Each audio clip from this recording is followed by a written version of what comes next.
Hello, a very good morning to all my YouTube viewers. Welcome to the Register English Wale classes.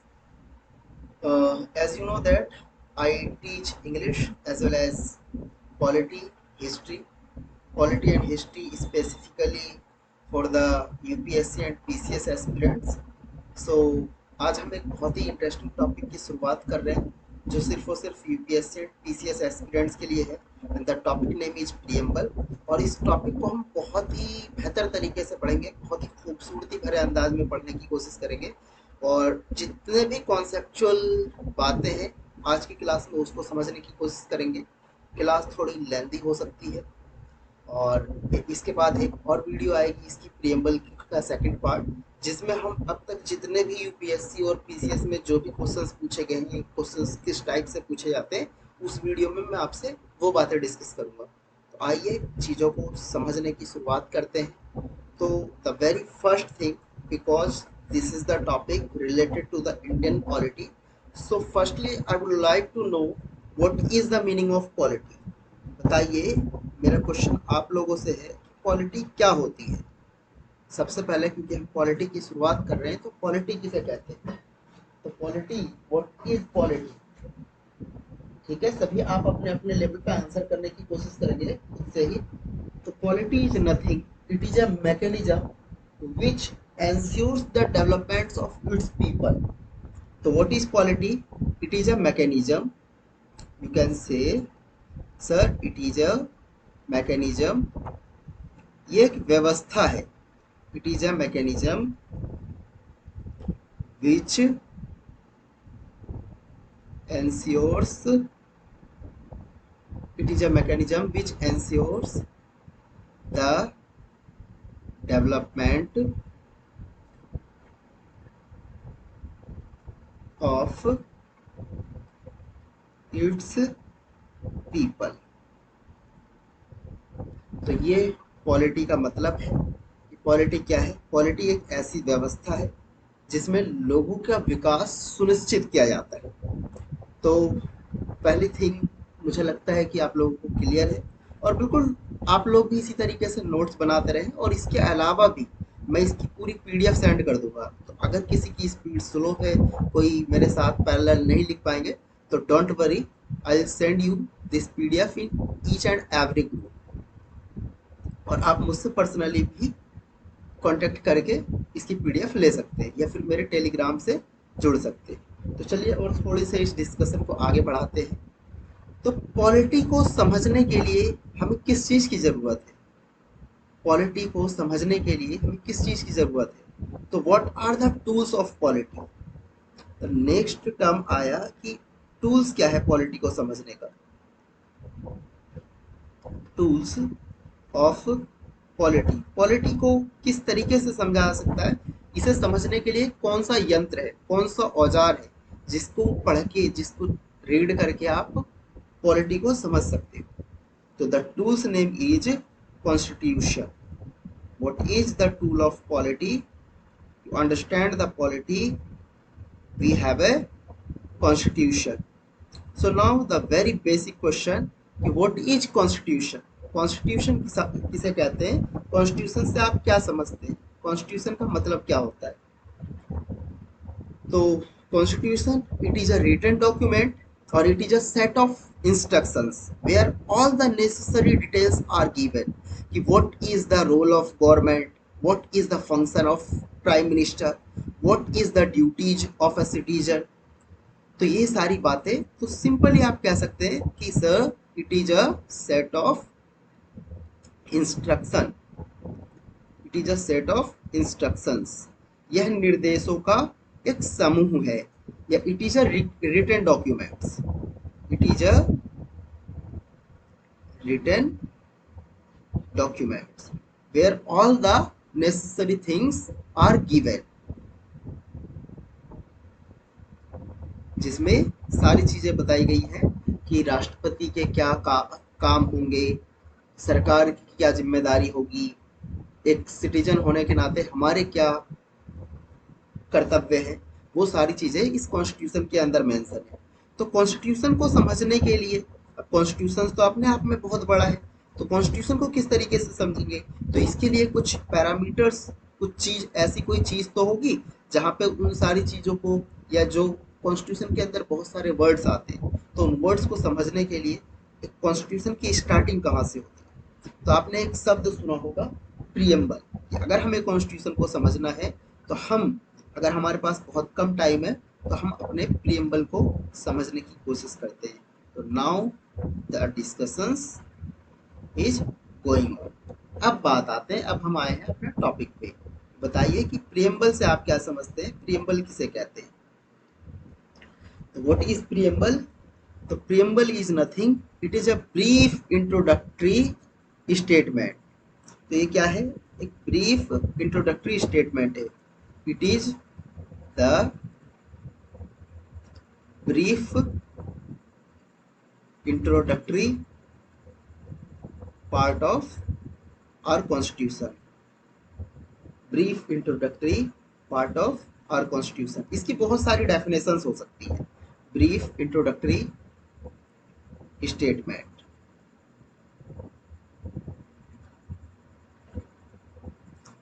That can be referred as the, it is the preface of the constitution. आप ये भी कह सकते हैं कि what is, it is the preface of the constitution, यानी यह संविधान की झलक है। अगर आप संविधान को समझना चाहते हैं तो you must need to understand the preamble. जिस तरीके से आप किसी फंक्शन में जाते हैं तो आप अपने ड्रेसिंग सेंस को वेल मेंटेन करके जाते हैं, आप अपने आप को मिरर के सामने देखते हैं कि मैं कैसा दिख रहा हूँ, कैसे दिख रही हूँ। तो इसी तरीके से अगर कॉन्स्टिट्यूशन को समझना है तो आप प्रियम्बल में जाके देखेंगे कि प्रियम्बल क्या कहता है, इंडियन कॉन्स्टिट्यूशन का, इंडियन कॉन्स्टिट्यूशन है कैसा, वो आपको प्रियम्बल से पता लग जाएगा। तो आप ये भी कह सकते हैं कि it is the mirror part of the constitution, it is the mirror part of the Indian Constitution.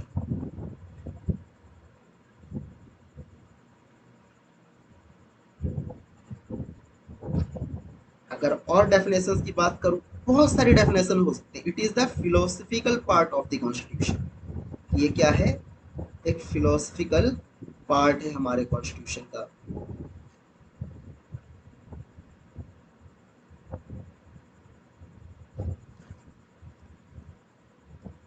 It is the soul of the constitution, आप इसे सोल भी कह सकते हैं कि यह संविधान की आत्मा है, soul of the constitution.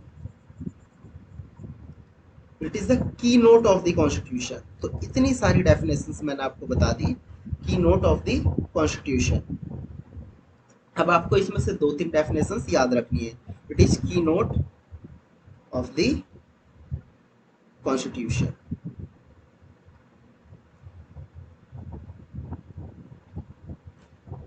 and basically this preamble is based on the objective resolution and which is written by Jawaharlal Nehru. तो ऑब्जेक्टिव रेजोल्यूशंस पे ये चीज बेस्ड थी। अब ऑब्जेक्टिव रेजोल्यूशन क्या है, तो इसके बारे में हम डिस्कस करेंगे जब मैं आपको एक चैप्टर पढ़ाऊंगा, framing of the Indian constitution. Sorry, based on the preamble is based on the objective resolution.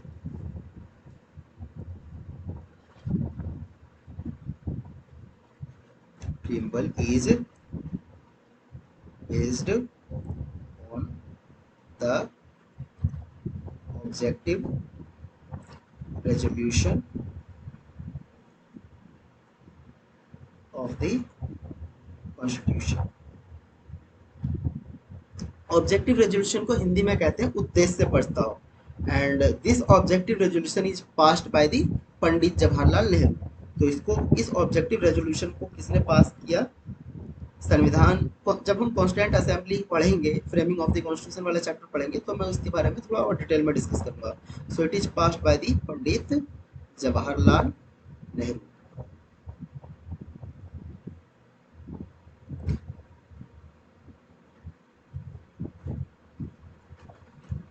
और ये प्रियम्बल क्या करता है, हमारी कंट्री को कि किस तरीके से गवर्न करेगी, बेसिकली ये गाइडिंग फिलॉसफी है। तो चलिए, मुझे लगता है यहाँ तक बात क्लियर है आप लोगों को। अब हम इसके आगे बात करते हैं। फिर अब ऐसा कोई भी बहुत सारे दुनिया में बहुत सारे कॉन्स्टिट्यूशन हैं और उन कॉन्स्टिट्यूशन को चलाने के लिए सबके अपने अपने प्रियम्बल है, सबका अपना अपना कॉन्स्टिट्यूशन है। जैसे कि सबसे फर्स्ट रिटन कॉन्स्टिट्यूशन की बात करूँ तो वो अमेरिकन कॉन्स्टिट्यूशन था जो 1784 में इनेक्ट हुआ। स्विस कॉन्स्टिट्यूशन 1874 में, आयरिश कॉन्स्टिट्यूशन आया 1937 में। इसी तरीके से हमने भी अपना कॉन्स्टिट्यूशन इनेक्ट किया 26 नवंबर 1949 को, हमारा कॉन्स्टिट्यूशन भी बनके तैयार हुआ था। तो सबसे पहले, क्योंकि अब हम ज़्यादा कॉन्स्टिट्यूशन पर डिस्कस ना करके अपने टॉपिक को स्टार्ट करते हैं, एंड दैट इज प्रियम्बल। अब प्रियम्बल को समझने के लिए, preamble is divided into 4 parts. इस पूरे प्रियम्बल में सिर्फ 4 इंपॉर्टेंट बातें की गई है। अगर आपने इन 4 बातों को समझ लिया तो आपको पूरा कॉन्सेप्ट क्लियर हो जाएगा। तो बिल्कुल बने रहें और एक एक बात को बारीकी से और ध्यान से समझें। तो सबसे पहली जो बात की गई है that is source of power. कि हमारे संविधान का स्रोत क्या है, who is the source of the power. तो इसका आंसर है क्लियरली हमारे कॉन्स्टिट्यूशन में मेंशन है कि we the people of India. Who is the source of the constitution? तो we the people of India, we the people of India. अब ये जो वर्ड है, this word is taken from the American constitution. ये जो word है we the people of India is taken from USA constitution. Same इसी तरीके से जो वर्ल्ड का जो सबसे पहला कॉन्स्टिट्यूशन है दैट इज अमेरिकन कॉन्स्टिट्यूशन, तो वहां से ही हमने इस शब्द को बोरो किया है। तो पहली बात ये क्लियर हो गई। फिर दूसरी बात आती है कि नेचर ऑफ स्टेट, ये हमारे स्टेट का नेचर क्या है, नेचर ऑफ स्टेट। और तीसरी बात है motives of state, motives of state कि स्टेट का उद्देश्य क्या है, मोटिव्स ऑफ स्टेट या ऑब्जेक्टिव्स ऑफ स्टेट्स कह सकते हैं आप इसको। और फोर्थ जो बात की गई है डेट ऑफ अडोप्शन, कि हमने अपने कॉन्स्टिट्यूशन को कब अडॉप्ट किया। ये 4 बातें पे हमारा, इन 4 बातों पे हमारा पूरा प्रेम्बल बेस्ड है। So my dear students, now we are going to discuss the very conceptual thing. तो पहली बात ये तो क्लियर हो गई। अभी मैं इन क्वेश्चंस पे भी आऊंगा कि क्वेश्चन किस किस टाइप से बनते हैं और किस टाइप से पूछे गए। तो सबसे पहली बात नेचर ऑफ स्टेट से अब कहानी स्टार्ट करते हैं। तो नेचर ऑफ स्टेट में सबसे पहला वर्ड आता है सॉवरेन। देखिए ये तो पता है आपको कि we are the colonies of the Britishers, कि हम ब्रिटिशर्स की कॉलोनी रहे, उन्होंने हम पे हुकूमत की है, तो हम उनसे आज़ादी चाहते थे। तो आज़ादी के अंदर तो सबसे पहला वर्ड आया तो हमारे माइंड में कहीं ना कहीं ये चीज़ें थी कि वी वांट सॉवरेनिटी। अब सबसे पहली बात आती है कि सॉवरेनिटी का मतलब क्या है, तो बताइए, थिंक ओवर इट कि what is the meaning of sovereignty. तो सॉवरेनिटी, चलिए पहले मैं कुछ इंपॉर्टेंट जो शब्द हमें डिस्कस करने हैं इसमें मैं लिख देता हूँ, फिर एक एक की मीनिंग समझेंगे। तो एक वर्ड है सॉवरेनिटी, सॉवरेन। इसके बाद सॉवरेन के बाद दूसरा वर्ड हमारे कॉन्स्टिट्यूशन में है सोशलिस्ट। और ये बहुत इंपॉर्टेंट टर्म्स है आपके लिए जानने के लिए, जनरल साइंस की भी बातें हैं, डिबेट्स में बहुत इस तरह के शब्द सुनते हैं आप। तो sovereign, socialist, secular, democratic and Republic, ये है हमारे कॉन्स्टिट्यूशन का प्रियम्बल के अंदर ये 5 टर्म्स डिफाइन किए गए हैं।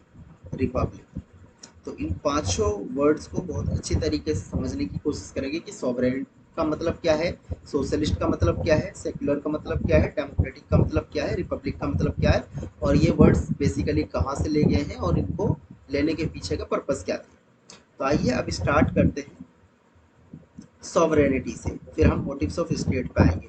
तो सबसे पहला शब्द जो आया हमारे सामने कि what is the meaning of sovereign. Sovereign का मतलब क्या है, India is a sovereign country, yes or no? Yes, of course, India is a sovereign country. How can we say that? आप ये कैसे कह सकते हैं कि इंडिया एक सॉवरेन कंट्री है? तो sovereign is a country where India has its own independent authority. यानी सॉवरेंटी का सिंपल सा मतलब होता है, इसमें दो तरह के कंपोनेंट्स आते हैं। एक ऐसी कंट्री जो इंटरनली एंड एक्सटर्नली दोनों तरीके से अपने डिसीजंस लेने में फ्री हो, किसी पर निर्भर ना हो, इंटरनली और एक्सटर्नली। इंटरनली और externally India has its own independent authority. It is a type of country, it is a type of country where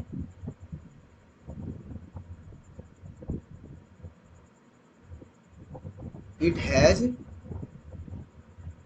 its own independent authority। अच्छा, बात क्लियर नहीं हुई, अभी बिल्कुल क्लियर कर देते हैं। तो क्या I would like to ask you, can you say that before 1947 India is a sovereign country? क्या 1947 से पहले इंडिया एक सॉवरेन कंट्री थी? हिंदी में सॉवरेन को कहते हैं संप्रभु। क्या इंडिया एक संप्रभु राष्ट्र था 1947 से पहले? नहीं। क्यों नहीं था? उसका रीजन ये था कि हम ब्रिटिशर्स के अधीन थे। वो हमें जैसा करने को कहते थे हम उनको फॉलो करते थे। हमारे किस तरह हम किस कंट्री से ट्रेड करेंगे, ये सारी चीजें उनके द्वारा डिसाइड होती थी। But now before 19 after 1947 we can decide कि हम किससे ट्रेड करना चाहते हैं, किससे अपने फॉरेन पॉलिसी बनाना चाहते हैं। Now we can decide its own. तो हम ऐसी कंट्री को ही सॉवरेन कंट्री कहा जाता है। एक ऐसी कंट्री जो जिस पर किसी का डोमिनियन ना हो, जो किसी पे डिपेंडेंट ना हो, जो अपने एक्सटर्नल और इंटरनल मैटर्स में डिसीजन लेने के लिए फ्री हो। So it is a type of country where it has its own independent authority and it is not a dominion or dependent state. Dominion or dependent state of any other external power। तो I hope कि बात clear होगी अब आप लोगों को। तो एक ऐसी कंट्री जो अपने सारे डिसीजन लेने में खुद सक्षम हो, जो किसी भी डोमिनियन, जो किसी के अधीन ना हो, जो किसी पर डिपेंडेंट ना हो अपने बाहरी मामलों में। उसके बाद नेक्स्ट वर्ड है सोशलिस्ट।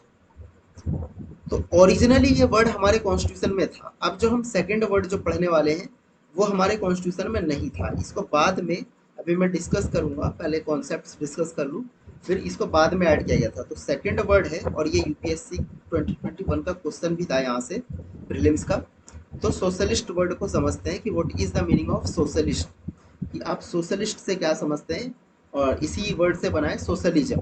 तो सोशलिस्ट का मतलब क्या है? तो देखिए, वर्ल्ड के अंदर थोड़ा सा बैकग्राउंड की बात करूं तो there are two types of economy. दो तरह की इकोनॉमी थी। इकोनॉमी कौन कौन सी थी? टू टाइप्स ऑफ इकोनॉमी की बात करें, थोड़ा सा इकोनॉमिकल पर्सपेक्टिव से समझाने की कोशिश करूंगा। टू टाइप्स ऑफ इकोनॉमी इस टाइम पे प्रीवेलेंट थी, एंड दैट इज, एक थी कैपिटलिज्म और दूसरी सोशलिज्म। तो इन दोनों में क्या बेसिक सा डिफरेंस था? जहां पे मीन्स ऑफ प्रोडक्शन पे मार्केट का कंट्रोल हो, means of production is controlled bye market forces, means of production is controlled by market forces is called a capitalist economy। यानी जहां पे उत्पादन के साधनों पे बाजार का नियंत्रण हो उसे कैपिटलिस्ट इकोनॉमी कहा जाता है। और what is the meaning of socialist economy?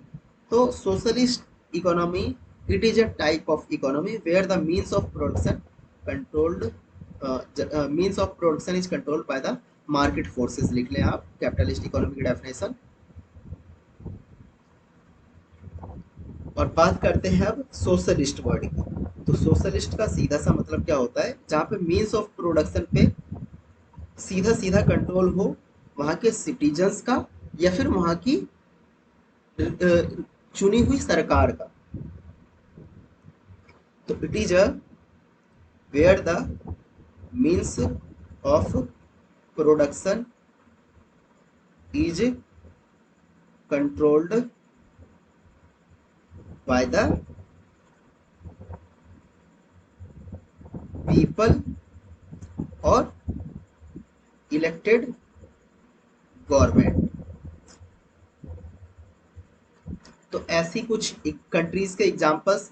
तो अगर मैं कैपिटलिस्ट इकोनॉमी की बात करूं तो कैपिटलिस्ट इकोनॉमी का है जैसे कि आज पूरे वर्ल्ड के अंदर जैसे यूएसए है, आपका जापान है, जर्मनी है, ये सारी जो एग्जांपल्स हैं, मोस्टली कंट्री जो है कैपिटलिस्ट इकोनॉमी के पैटर्न पे चल रही है। यहाँ पे मीन्स ऑफ प्रोडक्शन पे कंट्रोल किसका है, मार्केट फोर्सेस का। यानी यहाँ पे किसी भी चीज का प्रोडक्शन होता है तो उसकी कीमत जो है बाजार के द्वारा डिसाइड होती है। जबकि हम सोशलिस्ट इकोनॉमी की बात करें, यहाँ पे मीन्स ऑफ प्रोडक्शन किसी भी चीज का उत्पादन होता है। अगर मैं सुई से लेके कार तक की बात करूं तो इस पे सीधा सीधा जो कंट्रोल होता है या तो जनता का होता है या जनता के द्वारा चुनी हुई जो सरकार होती है उसका कंट्रोल होता है। और ऐसी शासन व्यवस्था को सोशलिस्ट इकोनॉमी के नाम से जाना जाता है, सोशलिज्म। तो these are the two words, capitalism and socialism. ये क्या है, दो आइडियोलॉजी है, सोशलिज्म।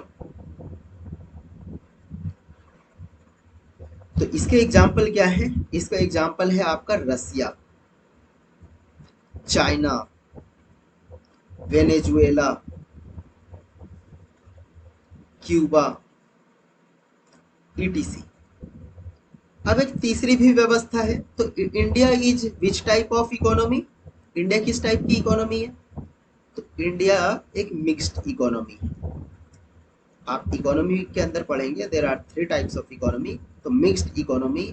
अब मिक्स्ड इकोनॉमी का मतलब क्या हुआ, तो देखिए सोशलिस्ट इकोनॉमी एक ऐसी इकोनॉमी को कहते हैं, या सोशलिस्ट का मतलब ये होता है कि where the equal opportunity of all, जहाँ पे सभी को इक्वल अपॉर्चुनिटी दी जाए। इक्वल अपॉर्चुनिटी ऑफ ऑल की बात करता है ये, इक्वल अपॉर्चुनिटी ऑफ ऑल, यानी सभी के अवसर की समानता की बात करता है, इक्वल अपॉर्चुनिटी ऑफ ऑल। और ये वेलफेयर ऑफ द पीपल की बात करता है सोशलिस्ट इकोनॉमी, सिंपली मतलब वेलफेयर ऑफ द पीपल। एक तीसरे वर्ड की कि इंडिया एक मिक्स्ड इकोनॉमी है, कैसे, तो यहाँ पे देखिए मिक्स्ड इकोनॉमी इंडिया इस सेंस में है कि यहाँ पे जो मीन्स ऑफ प्रोडक्शन है वो तो मार्केट फोर्सेस के द्वारा ही कंट्रोल किए जा रहे हैं, लेकिन under the dominance of, under the control of government. Means of production is, means of production is controlled, means of production is controlled by the market forces but under the control of government.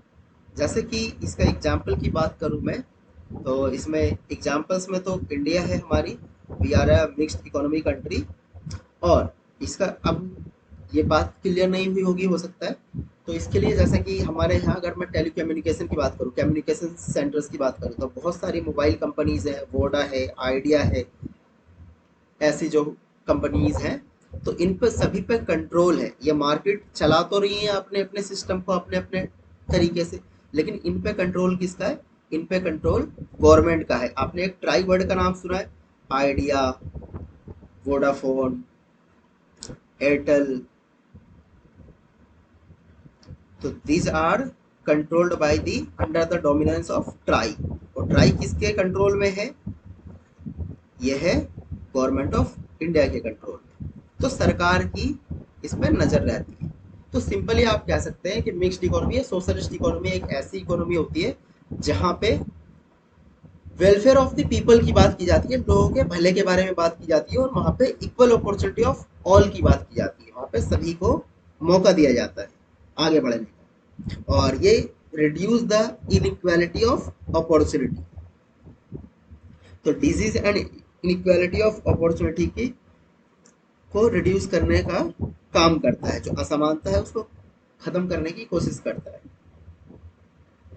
एक बहुत important term इसके बाद फिर हम third word पढ़ते हैं, and that is secularism. ये बहुत इंपॉर्टेंट वर्ड है। तो सेकुलरिज्म का मतलब क्या है? ये जो दो वर्ड थे, सोशलिस्ट और सेकुलरिज्म, ये ओरिजिनली हमारे कॉन्स्टिट्यूशन में नहीं थे। हालांकि हमारे कॉन्स्टिट्यूशन का नेचर तो ऐसा था, लेकिन ओरिजिनली मेंशन नहीं थे हमारे प्रियम्बल में या कॉन्स्टिट्यूशन में। लेकिन हम इस चीज को फॉलो 1947 से करते हुए आ रहे थे। तो बताइए सेकुलरिज्म का मतलब क्या होता है? तो सेकुलरिज्म का सीधा सिंपल सा मतलब होता है where the state has no its own religion, जहाँ पे जिसमें सरकार का अपना कोई धर्म नहीं होता।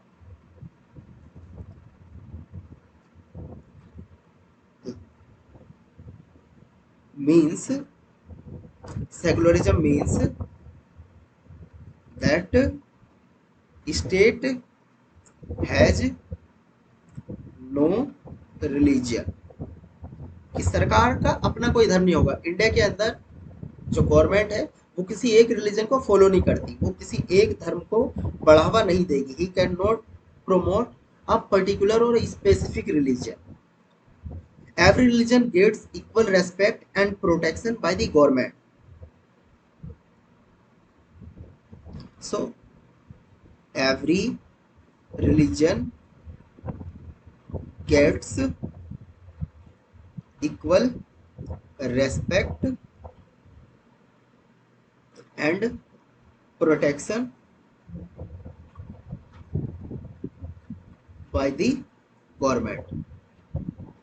यानी यहाँ पे राज्य का अपना कोई धर्म नहीं है। इंडिया के रेफरेंस की जब हम बात करें तो राज्य का, सरकार का अपना कोई धर्म नहीं है। यहाँ पे हमारी जो गवर्नमेंट है वो सभी धर्मों को समान रूप से देखने का काम करेगी। इसे कहते हैं सेकुलरिज्म। ऐसा नहीं कि इंडिया एक हिंदू स्टेट है या मुस्लिम स्टेट है या क्रिश्चियनिटी स्टेट है। तो इंडिया के अंदर डाइवर्सिटी है, और हमारे प्रियम्बल में ये मेंशन है कि India is a secular country. तो सेकुलरिज्म का सबसे इम्पोर्टेंट एस्पेक्ट यही है कि राज्य का या सरकार का अपना कोई धर्म नहीं होगा। वो सभी, उसके लिए सभी रिलीजन, सभी तरह के लोग जो है वो इक्वल स्टेटस रखते हैं। उसकी नज़रों में सभी लोग बराबर हैं। और इसीलिए अदर वर्ड्स में कहूँ तो हमारे यहाँ जो कॉन्सेप्ट अप्लाई होता है इसके लिए, सर्वधर्म संभव की बात की गई है। यानी सभी धर्म एक समान है गवर्नमेंट की नज़रों में। इन अदर वर्ड्स, सर्व धर्म संभव,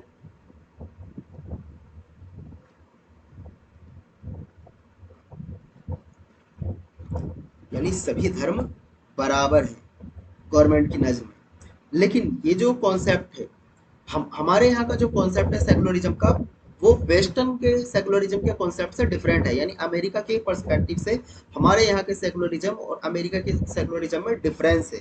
वहाँ पे क्या है, हमारे यहाँ पॉजिटिव सेकुलरिज्म है, वहाँ पे निगेटिव टाइप का सेकुलरिज्म है। निगेटिव सेकुलरिज्म का मतलब ये होता है कि वहाँ पे ये कहा गया है कि वो लोग रिलीजन और पॉलिटिक्स और स्टेट को अलग अलग तरीके से देखते हैं। यानी अगर सपोज दैट मैं इसको एग्जांपल से बताने की कोशिश करूं, तो ऐसा है कि सपोज दैट आप मस्जिद में जैसे नमाज पढ़ने जाते हैं या मंदिर में पूजा करने जाते हैं, वर्शिप करने जाते हैं, तो मंदिर के अंदर, मस्जिद के अंदर एक कमेटी होती है, और कमेटी अगर आपको रोकती है कि आप नमाज नहीं पढ़ सकते, तो ऐसे में आप स्टेट का या गवर्नमेंट का जो है सहारा ले सकते हैं। तो अगर उसे लगेगा कि ये बात गलत है तो वो उसमें इंटरफेयर कर सकती है। लेकिन यूएसए के कॉन्स्टिट्यूशन में ऐसा नहीं है। वो कहेंगे कि भाई रिलीजन तुम्हारा अपना पर्सनल मैटर है और इसे तुम अपने तरीके से डील करो। तो ये बेसिक सा डिफरेंस है इंडियन सेकुलरिज्म में और वेस्टर्न कंट्री के सेकुलरिज्म। तो this means is the different from the negative concept of secularism. तो वेस्टर्न कॉन्सेप्ट की बात करें कि वेस्टर्न कॉन्सेप्ट क्या कहता है।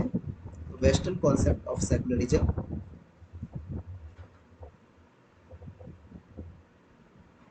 और हमारे यहाँ का जो ये है वो हमारे यहाँ का पॉजिटिव सेकुलरिज्म है।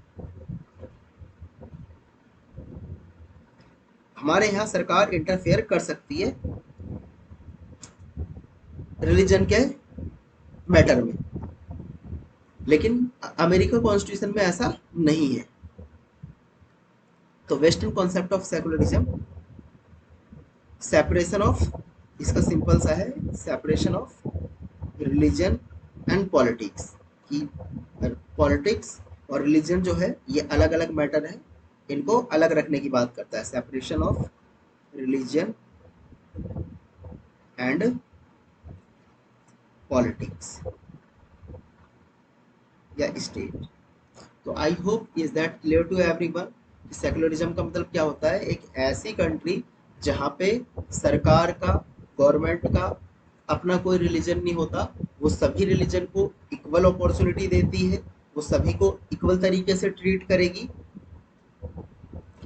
हमारे यहाँ का प्राइम मिनिस्टर वो सिर्फ एक कास्ट का या एक रिलीजन का प्राइम मिनिस्टर नहीं होगा, वो सभी रिलीजन का प्राइम मिनिस्टर होगा, वो सभी के लोगों का प्राइम मिनिस्टर होगा। हाँ, उसकी अपनी इंडिविजुअल आइडेंटिटी हो सकती है कि वो हिंदू हो सकता है, मुस्लिम हो सकता है लेकिन ऐसा नहीं है कि वो सॉरी एक पर्टिकुलर रिलीजन में होने के बाद वो किसी तरीके का डिस्क्रिमिनेशन करे। तो ये बहुत इंपॉर्टेंट बात है, दैट इज सेकुलरिज्म। अब उसके बाद फिर आगे चलते हैं। The next term is democratic. अब डेमोक्रेटिक का मतलब क्या है? तो डेमोक्रेटिक का सिंपल सा मतलब है रूल ऑफ पीपल, जहाँ पे लोगों का शासन। आपने बहुत इंपॉर्टेंट डेफिनेशन सुनी होगी इसके रिगार्डिंग, रूल ऑफ लॉ, या आप इसी को कहते हैं by the people, of the people, for the people. और this definition is given by Abraham Lincoln. एक डेफिनेशन दी है 9th क्लास की, आप एनसीईआरटी में पढ़ेंगे। अब्राहम लिंकन ने डेमोक्रेसी की डेफिनेशन दी है। Who is Abraham Lincoln? तो अब्राहम लिंकन कौन थे? तो it was the 16th president of USA. ये यूएसए के 16वें राष्ट्रपति थे। 16th president of, short form में लिख रहा हूँ, प्रेसिडेंट ऑफ यूएसए। तो इनके अकॉर्डिंग क्या है? It is the government of the people. इन्होंने कहा it is the government of the people, government of the people, for the people and bye the people. तो जहां पे सीधा सा मतलब है कि जहां पे जनता का शासन हो, दैट इज कॉल्ड डेमोक्रेसी।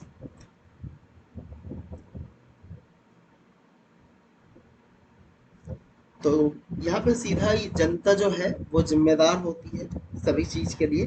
तो the political authority is elected by and is responsible to the people.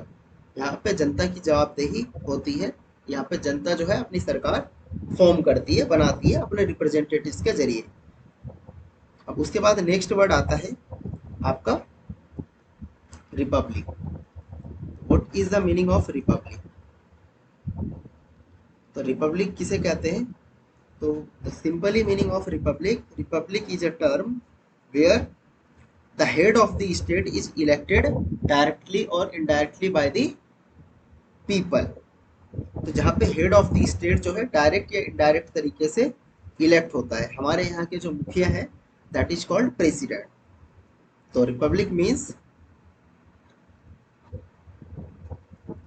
Republic means where the head of the state, that the head of the state। एक क्वेश्चन ये भी पूछा जा सकता है, who is the head of the state? Head of the state, head of the state है हमारे यहाँ प्रेसिडेंट। तो head of the state is elected bye the people,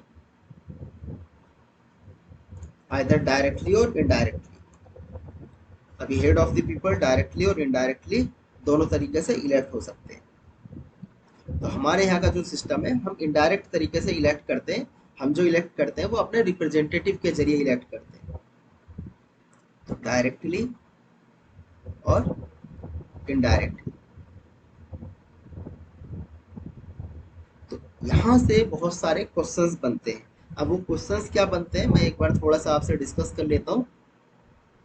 और एक दूसरी इंपॉर्टेंट बात इसी के रिगार्डिंग, हमारे यहाँ जो है ना हेड ऑफ द स्टेट जो प्रेसिडेंट है वो इलेक्ट होते हैं। यहाँ पे किसी एक पर्टिकुलर फैमिली के लोग जो है प्रेसिडेंट बनने का राइट नहीं है। जैसा कि आप ब्रिटेन में देखेंगे वहाँ पे जो है head of the state king है, तो वहाँ पे एक ही खास फैमिली के लोग ही फिर किंग बनते हैं, क्वीन बनते हैं। लेकिन हमारे यहाँ नहीं है। हमारे यहाँ सीधा सा कि जिसके अंदर स्टेटस होगा, जिसके अपॉर्चुनिटी दी जाती है, अगर आपके अंदर प्रतिभा है तो आप भी प्राइम मिनिस्टर बन सकते हैं, वो प्रेसिडेंट बन सकते हैं। तो ये सिंपल सी बात है। तो इंडिया है, अगर हम बात करें in India, in India the post of the head of the state, head of the state, head of the state means president, is not hereditary, यानी ये वंशानुगत नहीं है, बट इलेक्टिव। तो यहाँ पे हेड ऑफ द स्टेट जो है वो इलेक्ट होते हैं, ये वंशानुगत नहीं होते, ये खास फैमिली से बिलोंग नहीं करते हैं। जिसके अंदर प्रतिभा होगी उसको प्रेसिडेंट चूज कर लिया जाता है। तो that is the 5 term which you have to understand the holistically. If you have any doubts, then comment me on the comment section. I'll give you the explanation of in my next video. अब चलिए हमने ये शब्द समझा, अब यहाँ से questions किस किस टाइप के बनेंगे थोड़ा सा मैं आपको वो बता देता हूँ। तो पहली बात, जो क्वेश्चन जो ज़्यादातर बनते हैं, बीपीएससी की बात करूँ, पीसीएस की बात करूँ या यूपीएससी की बात करूँ, तो डायरेक्टली यहाँ से इनका सीक्वेंस आपको याद रखना पड़ेगा। तो इसका सीक्वेंस याद रखने के लिए आप क्या करेंगे, इनको सीक्वेंस पूछा जाता है कि प्रॉपर सीक्वेंस बताइए इनका क्या है। तो triple S, sovereign, socialist, secular, democratic and Republic. तो ट्रिपल एस और डी आर ये इसका सीक्वेंस है। और 2021 में ये वाला क्वेश्चन पूछा था कि which two words not included in the original constitution. तो ये जो दो वर्ड हैं socialist and secularism, they are not included in the original constitution. It was added by the 42nd Constitutional Amendment Act in 1946. तो socialist and secularism जो है ये originally हमारे कॉन्स्टिट्यूशन का पार्ट नहीं था, इन दो वर्ड्स को ऐड किया गया था। तो ओरिजिनली कौन कौन से वर्ड थे ये पूछा था 2020 के प्री में क्वेश्चन। तो सॉवरेन, डेमोक्रेटिक और रिपब्लिक इंडिया का नेचर था, और ये 1976 में इन दो वर्ड्स को भी ऐड किया गया। तो आपसे ये इनका सीक्वेंस पूछा जाता है कि आपको अरेंज डिसऑर्डर करके दे देंगे और इनको एक प्रॉपर सीक्वेंस में अरेंज करना होगा। और मैक्सिमम क्वेश्चन इसी पॉइंट ऑफ व्यू से पूछे गए। फिर एक क्वेश्चन पूछा जाता है सोशलिस्ट से रिलेटेड, इससे क्या कहते हैं आपका सॉवरेनिटी से, कि विच component is the most essential for a country या स्टेट, कि वो कौन सा कंपोनेंट है, वो कौन सा फैक्टर है जो किसी कंट्री के लिए सबसे इंपॉर्टेंट फैक्टर माना जाता है, सबसे इसेंशियल फैक्टर माना जाता है। आपके ऑप्शंस दिए गए होंगे कॉन्स्टिट्यूशन, पार्लियामेंट, सॉवरेनिटी, जुडिशियरी। तो सबसे जो इम्पोर्टेंट फैक्टर होता है किसी भी कंट्री के लिए दैट इज सॉवरेनिटी। अगर किसी कंट्री को सॉवरेनिटी नहीं है, वो इंटरनली और एक्सटर्नली क्या कहते हैं फ्री ही नहीं है अपने डिसीजन लेने के लिए, तो फिर मतलब ही नहीं रह जाता किसी बात का।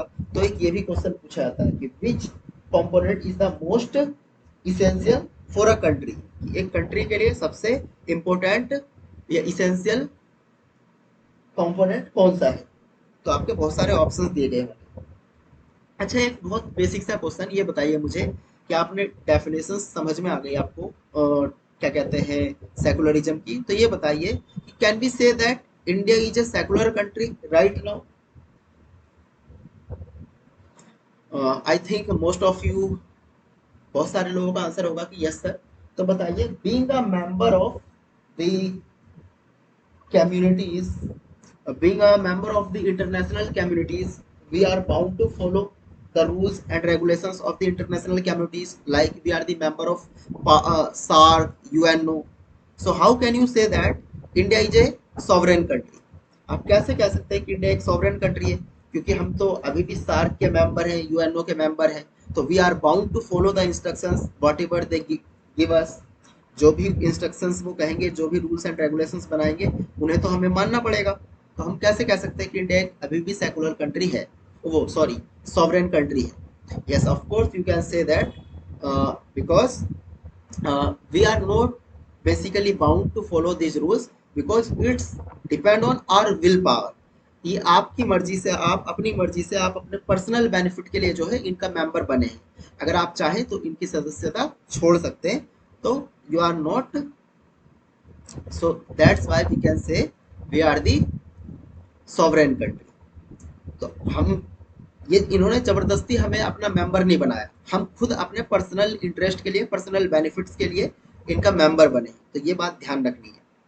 और 1947 से पहले क्या था कि हम आज़ादी चाहते थे लेकिन ब्रिटिशर्स हमें आज़ादी नहीं दे रहे थे, तो वहाँ पे हमें अपनी फ्रीडम नहीं थी, अपनी चॉइस नहीं थी। तो हम वहाँ पे इंटरनली और एक्सटर्नली जो है we are bound to follow the instructions whatever the Britishers gave us. तो आई होप कि कॉन्सेप्ट्स आपके क्लियर हो गए होंगे, इन पांचों वर्ड्स की मीनिंग अच्छी तरीके से क्लियर हो गई होगी। तो ये क्वेश्चन पूछा जाता है कि members of international communities are violation of, कि अंतर्राष्ट्रीय संस्थाओं की सदस्यता जो है किस चीज का उल्लंघन करती है?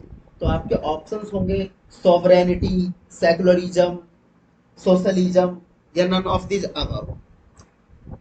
चलिए मैं क्वेश्चन लिख देता हूँ आप लोगों के लिए। आप ये बहुत इंपॉर्टेंट क्वेश्चंस हैं, मतलब कॉन्सेप्ट्स आपके क्लियर करेंगे। वी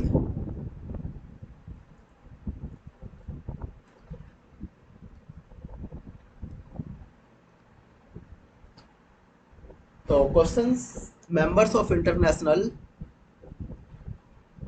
मेंबर्स ऑफ, और ऐसे क्वेश्चंस आपके ऐसे राइटिंग वगैरह में बहुत हेल्पफुल होंगे। ये कॉन्सेप्ट क्लियरिटी है आपकी। Members of international communities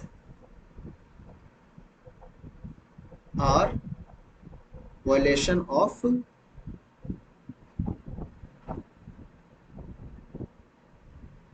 what, कि अंतर्राष्ट्रीय संस्थाओं की जो सदस्यता है वो किस चीज का उल्लंघन करती है? आपके ऑप्शंस होंगे इस टाइप के: सोशलिस्ट, सेकुलरिज्म, सॉवरेनिटी और नोटा, नन ऑफ दीज। तो बताए ये। तो अंतर्राष्ट्रीय अगर आप सदस्य हैं तो वो आपके सीधा सीधा वॉयलेशन होगा सॉवरेनिटी का, या क्योंकि फिर आपको वो whatever they made the rules you have to follow it. तो ये सीधा सीधा, तो सॉवरेनिटी एक बहुत इंपॉर्टेंट फैक्टर है किसी भी कंट्री के लिए। Without sovereignty you can not free. और सॉवरेनिटी के अंदर और भी, तो एक स्टेट के, एक कंट्री के लिए, एक स्टेट की डेफिनेशन अगर पॉलिटिकल टर्मिनोलॉजी में बताऊं तो चार चीज़ों से मिलके आपका स्टेट बनता है। तो वो बात का मैटर है, वो फिर कभी डिस्कस करेंगे। अब दूसरी चीज़ पे चलते हैं। हमने एक बात करी थी, ये तो हमारे नेचर हो गई कि इंडिया का प्रकृति क्या है। तो हमारे ये प्रियम्बल में क्लियरली मेंशन है कि India is a sovereign country, India is a socialist country, India is a secular country, India is a democratic country and India is a republic country. अब थर्ड जो पॉइंट हमें discuss करना है, that is motives of the state. तो state के क्या motives हैं, motives कहो या ऑब्जेक्टिव्स कहो, कि स्टेट क्या अचीव करना चाहता है, मोटिव्स और ऑब्जेक्टिव्स ऑफ द स्टेट। कि ये जो प्रियम्बल बनाया गया है, ये जो कॉन्स्टिट्यूशन बनाया गया है, तो इसके पीछे कुछ उद्देश्य भी तो होगा। तो ये क्या अचीव करना चाह रहा है? The objectives behind that, justice. तो कुछ वर्ड्स आप पढ़ेंगे, जस्टिस। अब यहाँ जस्टिस से भी क्वेश्चन बनता है। जस्टिस से क्या क्वेश्चन बनता है? तो there are three types of justice is mentioned there. एक है आपकी सोशल जस्टिस, तो इनका सीक्वेंस एज इट इज याद रखना है। सोशल जस्टिस, दूसरी जस्टिस है आपकी इकोनॉमिक जस्टिस, और तीसरी जस्टिस है आपकी पॉलिटिकल जस्टिस। इकोनॉमिक, इकोनॉमिकल नहीं, economic, economic and political justice. There are three types of justice are mentioned there. अब social justice का मतलब क्या होता है? क्या समझते हैं आप सोशल जस्टिस से?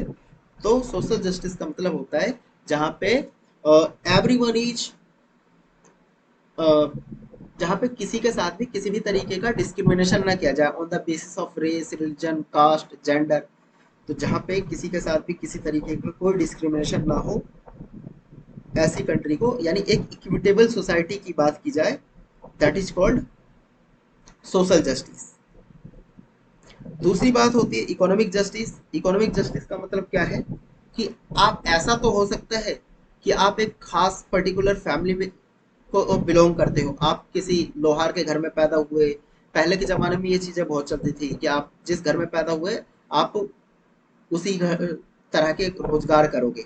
लेकिन नाउ ये हमारा कॉन्स्टिट्यूशन मेंशन कहता है और हमें अपॉर्चुनिटी देता है ये आगे बढ़ने की। आप पैदा तो जरूर गरीब हुए, लेकिन अगर आपके अंदर पोटेंशियल है, आपके अंदर सलाहियत है, तो आप आगे बढ़ सकते हैं। और ऐसे बहुत सारे हमारी सोसाइटी के अंदर एग्जाम्पल्स हैं, जैसे कि आप धीरू भाई, मुकेश अंबानी, कि एक पेट्रोल पंप से काम करके आज कहाँ पहुंच गए। तो अब आपको कोई रेस्ट्रिक्ट नहीं कर सकता, कोई डोमिनेट नहीं कर सकता, कोई आपको आपके काम करने से रोक नहीं सकता। आप जो करना चाहें वो कर सकते हैं। That is called economic justice. कि आप पैदा जरूर एक सीमित एरिया में हुए हैं, सीमित संसाधनों के साथ, लिमिटेड रिसोर्सेज के साथ, लेकिन अगर आपको अपॉर्चुनिटी दी गई है कॉन्स्टिट्यूशन के जरिए कि आपके अंदर प्रतिभा है, तो आप आगे बढ़ जाओ। और तीसरी टाइप की justice political justice. Political justice का मतलब, तो political justice U have a right, आप चाहे तो इलेक्शन कंटेस्ट कर सकते हैं डायरेक्ट तरीके से, इलेक्शन में वोट कर सकते हैं, you can cast your vote, और you can directly contest in the election. तो दोनों तरीके के आपके पास ऑप्शंस हैं। तो आपको वोट देने का भी अधिकार है, और अगर आपकी इच्छा है तो आप चुनाव भी लड़ सकते हैं। आप किसी भी कास्ट से, किसी भी कैटेगरी से बिलोंग करें, it doesn't matter at all. तो दैट इज जस्टिस। ठीक है। तो सोशल जस्टिस के जरिए सोसाइटी को जो है, एक ऐसी सोसाइटी, इक्विटेबल सोसाइटी बनाने की बात की जाती है कि सभी जो ह्यूमन बींग्स हैं वो इक्वल हैं। और इकोनॉमिक्स की बात करें तो जो स्टेट के अंदर जो वेल्थ है, उसका डिस्ट्रीब्यूशन जो है वो इक्वल तरीके से हो, और सोसाइटी के सभी मेंबर्स का जो है वो राइट है कि वो उसको अचीव करने के लिए अपने पोटेंशियल को उभार सकता है, चीज़ों को करके आगे बढ़ सकता है। वो जो वेल्थ है सोसाइटी का, वो किसी एक पर्टिकुलर हैंड में कॉन्सेंट्रेटेड नहीं होगा। और सेम इसी तरीके से कि पॉलिटिकल पावर किसी एक के हाथ में नहीं रहेगी। तो जस्टिस आपने समझ लिया।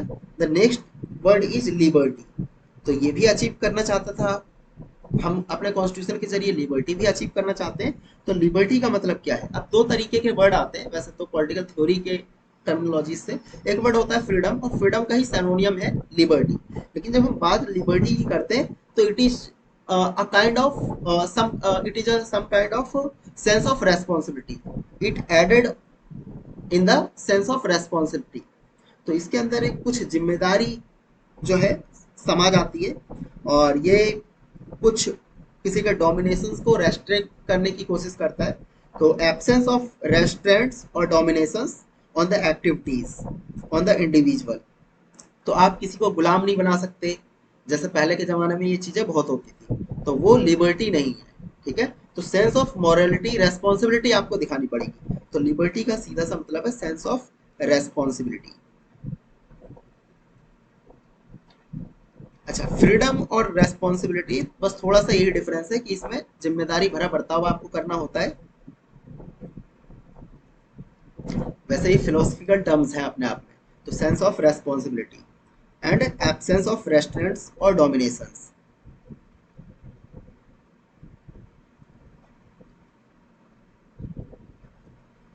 एब्सेंस ऑफ रेस्ट्रेंट्स और डोमिनेशंस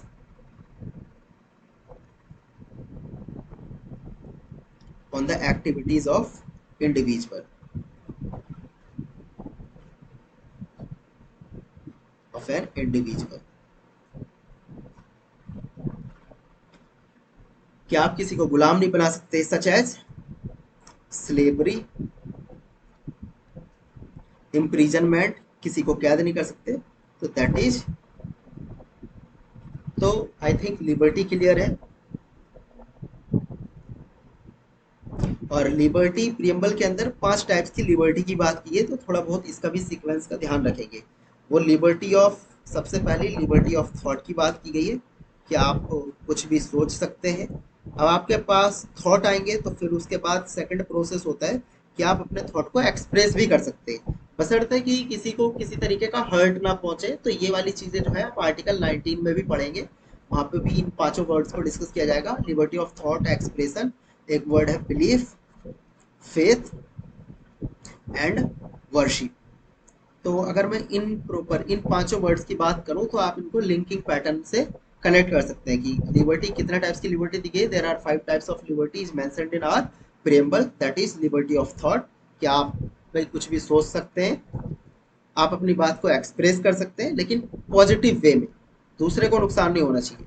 ऐसा नहीं कि आप किसी को गोली मार रहे हैं, किसी को गाली दे रहे हैं, वो सारी चीजें नहीं है, इसलिए रेस्ट्रिक्शंस की भी बात की गई है। तीसरी बात बिलीफ, कि भाई अब आप एक्सप्रेस कर रहे हैं, किसी को आपकी बात पसंद आई, तो वो धीरे धीरे बिलीफ सिस्टम में बदल जाता है। अब बिलीफ में कि भाई मेरा बिलीफ है मैं इस तरीके से खाना खाऊं, मैं इस तरीके से नमाज पढ़ूं, ठीक है।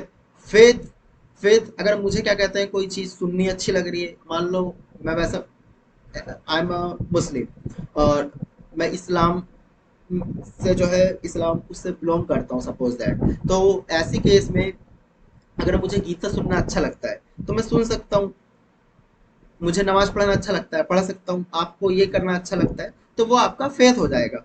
वर्शिप, जब आपकी वो आस्था हो गई फिर आप मंदिर में मस्जिद में जाके गुरुद्वारा में चर्च में वो चीजें कर सकते हैं, तो दैट इज कॉल्ड वर्शिप। तो ये तो कुछ समझने वाली नहीं, क्वेश्चन फिलोसफिकल बनते भी नहीं है, आपको सीधे सीधे इन 5 वर्ड का एक सीक्वेंस थोड़ा सा याद रखना है बस, कई बार अरेंज करने के लिए अगर पूछ लिया जाए तो। उसके बाद तो ये मोटिव्स, ये उद्देश्य है कि हमारी सोसाइटी, हमारा जो संविधान है वो समाज न्याय प्रदान करना चाहता था, लिबर्टी स्वतंत्रता देना चाहता था, थॉट की, एक्सप्रेशन की, बिलीफ की, फेथ की, वर्शिप की, और इसके अलावा the third important thing is equality. और क्या अचीव करना चाहते हैं हम अपने कॉन्स्टिट्यूशन या प्रियम्बल के जरिए, तो तीसरी इंपॉर्टेंट बात है इक्वेलिटी। अब इक्वेलिटी का मतलब क्या है, तो इक्वेलिटी का सिंपल सा मतलब है कि सभी लोग जो है सोसाइटी में जो है सभी लोग समान है, इक्वल अपॉर्चुनिटी ऑफ ऑल की बात करता है। इक्वालिटी ऑफ अपॉर्चुनिटी, इसमें 2 वर्ड आते हैं, opportunity and equality of status. कि भाई आप गरीब पैदा जरूर हुए हैं लेकिन आप गरीब मरे तो ये तो बहुत दुख की बात होगी, क्योंकि आपको, आपका संविधान जो है राइट देता है कि आप अपनी प्रतिभा को दिखाएं और आगे बढ़ें। जैसे अपॉर्चुनिटी की बात करें, जैसे आप यूपीएससी का एग्जाम देना चाहते हैं तो इसमें गवर्नमेंट आपको इंटरफेयर नहीं कर सकती, क्योंकि आपको आपके कॉन्स्टिट्यूशन में इक्वेलिटी दी गई है, वो आपको रोक नहीं सकते। अगर आप certain eligibility, certain criteria fulfil कर रहे हैं तो that is your equality of opportunity, कि आपको इक्वल स्टेटस जो है अपॉर्चुनिटी दी गई है, आप भी एग्जाम में अपियर हो सकते हैं। हाँ, सिलेक्शन हो ना हो वो डिपेंड करता है आपके स्टेटस पे, वो आपके प्रतिभा पे डिपेंड करता है। तो अगर आपने एग्जाम, और इसके लिए क्या, स्टेटस के लिए क्या, एक आपको पता है कि कट ऑफ, अगर आपने इस कट ऑफ को पार कर लिया तो आप ऑफिसर बन जाएंगे, तो that is the concept of equality, कि कोई भी समाज में किसी के साथ भी डिस्क्रिमिनेशन नहीं किया जाएगा on the basis of race, caste, religion और एक्स वाई जेड।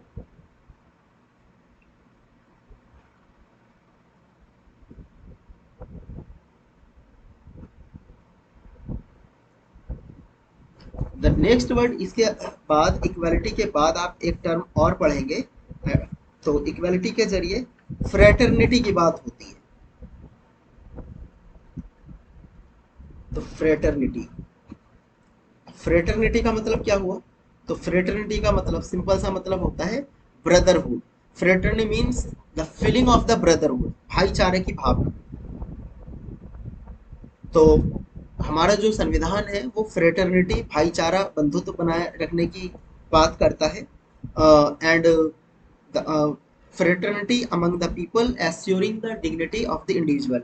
तो फ्रेटर्निटी, 2 वर्ड्स आप यहाँ पे पढ़ेंगे, unity and integrity, unity and integrity of the individual, unity and integrity. तो ये हमारे कॉन्स्टिट्यूशन के ऑब्जेक्टिव्स हैं, unity and integrity of the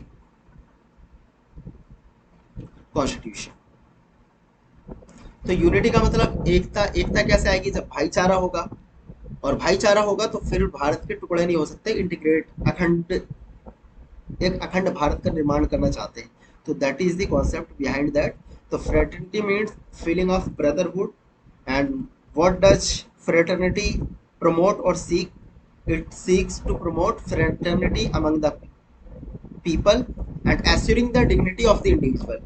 तो लोग को जो है डिग्निटी को एश्योर करने की बात की जाती है, डिग्निटी ऑफ द इंडिविजुअल की बात की गई है कि हर किसी की अपनी एक गरिमापूर्ण जिंदगी जो है जी सकता है, वो पूरा राइट है, और अपने सोसाइटी में यूनिटी एंड इंटीग्रिटी को बनाए रखने में एक इम्पोर्टेंट रोल प्ले कर सकता है। तो ये कुछ चीज़ें थी। अब थोड़ा बहुत कि क्या क्या क्वेश्चंस किस पैटर्न पे क्या क्या चीज़ें बन सकती हैं, इसकी बात हम कर लेते हैं। तो यहाँ तक समझ में आया आई होप सबको। अब एक लास्ट थिंग, तो जो डेट है कि हमने अपना कॉन्स्टिट्यूशन कब अडॉप्ट किया, तो 26 नवंबर 1949 को, 26 नवंबर 1949 को do hereby adopt, enact and give ourselves to this constitution। तो आपका क्वेश्चन इसी पैटर्न पे पूछा जाता है। आपको एग्जामिनर क्या करते हैं, कुछ नहीं, वर्ड्स वर्ड्स में खेलने की कोशिश करता है कि ये बताइए हमने अपना कॉन्स्टिट्यूशन कब अडॉप्ट किया। तो अडॉप्ट 26 नवंबर 1949 को। एक ऑप्शन आपको 15 अगस्त 1947 भी दिया गया होगा, ये 26 जनवरी 1950 भी दिया गया होगा। तो बच्चे उन दो ऑप्शन में का सेलेक्ट कर लेते हैं, जबकि हमारे प्रियम्बल में साफ साफ कहा गया कि हमने अपना कॉन्स्टिट्यूशन जो अडॉप्ट किया वो 26 नवंबर 1949 को किया। अडॉप्ट किया, इनेक्ट किया, और अपने आप को हमने अपना कॉन्स्टिट्यूशन जो है सौंपा है। तो ये जो कॉन्स्टिट्यूशन है ये बेसिकली किसको डेडिकेटेड है? तो भारत के लोगों ने अपने आप को ही ये संविधान समर्पित किया है। तो हु इज द सुप्रीम? तो सुप्रीम क्या है? सुप्रीम हमारा कॉन्स्टिट्यूशन है, और इसलिए हमारे कॉन्स्टिट्यूशन में कहीं भी रिलीजियस को प्लेस नहीं दी गई है, यानी इंडिया एक पर्टिकुलर रिलीजन को फॉलो नहीं करता है। इसलिए हमारे कॉन्स्टिट्यूशन जो है आप देखेंगे कि कहीं भी कुछ भी तो उसमें कॉन्स्टिट्यूशन की बात आती है। तो यहाँ पे रिलीजन वाला जो मैटर है वो फेल हो गया था जब डिबेट और डिस्कशंस हुई थी कॉन्स्टिट्यूंट असेंबली की कि बताइए हमारे कॉन्स्टिट्यूशन किस तरीके से स्टार्ट हो। तो in the name of constitution के नाम से, संविधान के नाम पे चीजें हमारे यहाँ डिसीजन और सारी चीजें ली जाती हैं। और इसके और कुछ, तो अब देखिए कुछ और चीजें रह गई हैं कि वो क्या क्या रह गई, अगर आप लोग चाहें तो हम कल भी डिस्कस कर सकते हैं वो।